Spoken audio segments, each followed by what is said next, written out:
আজকে আমরা বেটা মাছ ব্রিডিং সম্পর্কে বিস্তারিত আলোচনা করব। তো প্রথমে আমাদের প্রয়োজন হবে সুন্দর একটি পাত্র। তো আমরা পাত্রটি এনে ফেলেছি। তো এখন আমরা পাত্রতে সুন্দর করে পানি দিয়ে ভরিয়ে নেব। তো পানি ভরতে ভরতে আমরা কিছু টিপস শেয়ার করি বেটা মাছ ব্রিডিং সম্পর্কে। তো প্রথমে আমাদের একটি বাকেট প্রয়োজন হয়েছিল, তো সেটাকে আমরা পানি ভরাচ্ছি।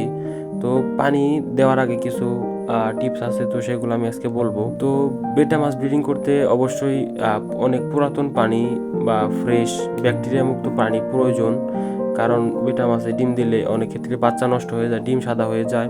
তার জন্য বৃষ্টির পানি বা অনেক দিন পুরানো পানি দিলে ভালো হয়। ও পানিতে একটি বাদাম পাতা ব্যবহার করবেন। আমি স্ক্রিনে দেখতে পাচ্ছেন আমি একটি বাদাম পাতা দিয়েছি। তো বাদাম পাতা দেওয়ার কারণ হলো পানিতে যদি কোনো ব্যাকটেরিয়া থেকে থাকে তো সেই ব্যাকটেরিয়াটি মরে যাবে। তো আমাদের বাদাম পাতা দেওয়া শেষ। তো এখন আমরা মেল মাছটি ছেড়ে রাখবো। আমাদের বেটা ফিশের মেল মাছটি ছাড়ার পর দেখতে পাচ্ছেন কি সুন্দর চলাফেরা করতেছে।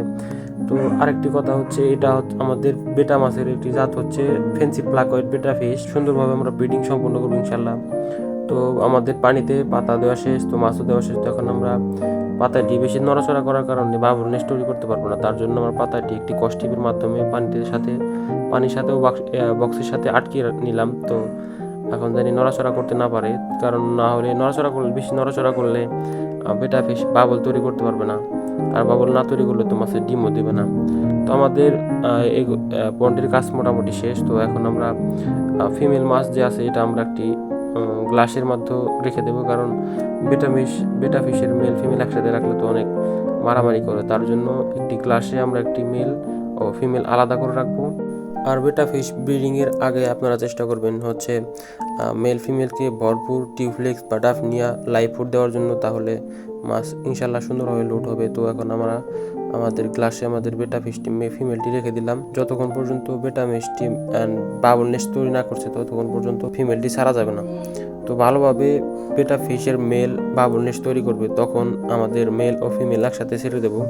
তাহলে মেল ও ফিমেল একসাথে মিলে ডিম দেবে। তারপর ফিমেলকে সাথে সাথে সরিয়ে না নিলে ফিমেল আবার অসুস্থ হয়ে যাবে, কারণ মেল মাছ অনেক মারামারি করে। তার জন্য ফিমেলটাকে সরিয়ে রাখা হলো, ফিমেলটা সরিয়ে দেবো। আসসালামু আলাইকুম ভিউয়ার্স, কেমন আছেন সবাই? আশা করি সকলে ভালো আছেন। আপনারা দেখছেন মাছের খামার ইউটিউব চ্যানেল। তো আজকে আমি দেখাচ্ছি হচ্ছে বেটা মাছের ব্রিডিং সম্পূর্ণ প্রসেস। তো দেখুন সম্পূর্ণ ভিডিও, এখান থেকে অনেক কিছু শিখতে পারবেন। আপনারা যদি বেটা ফিশ পালন করে থাকেন তো সেক্ষেত্রে অনেক কিছু টিপস এই ভিডিওতে দেওয়া হয়েছে। সম্পূর্ণ ভিডিওটি দেখলে আপনারা নিজেরাই নিজেদের বাসায় বেটা মাছ কিনে আনেন, বা আপনার বাসায় থাকলে আপনারা সেই মাছটি ব্রিডিং করতে পারবেন। ব্রিডিং করার আগে এই টিপসগুলো ফলো করবেন। তো আমাদের বেটা ফিশের দেখতে পাচ্ছেন যে বাবল নেস্ট তৈরি করা হয়ে গেছে। তো আমাদের বেটা ফিশের মেল তো গ্লাসের মধ্যেই বাবল নেস্ট তৈরি করে ফেলছে। তো ফিমেল মাছটাকে ধরে আমরা এখন মেল মাছের সাথে রেখে দেবো ডিম দেওয়ার জন্য। তো আমাদের ফিমেল মাছটা ধরা শেষ। তো এখন আমরা কিছুক্ষণ বা কয়েক ঘন্টা অপেক্ষা করতে হবে যে মাছটা ডিম দিয়েছে কিনা। যদি ডিম দিয়ে থাকে তাহলে ফিমেলটাকে সরিয়ে রাখতে হবে,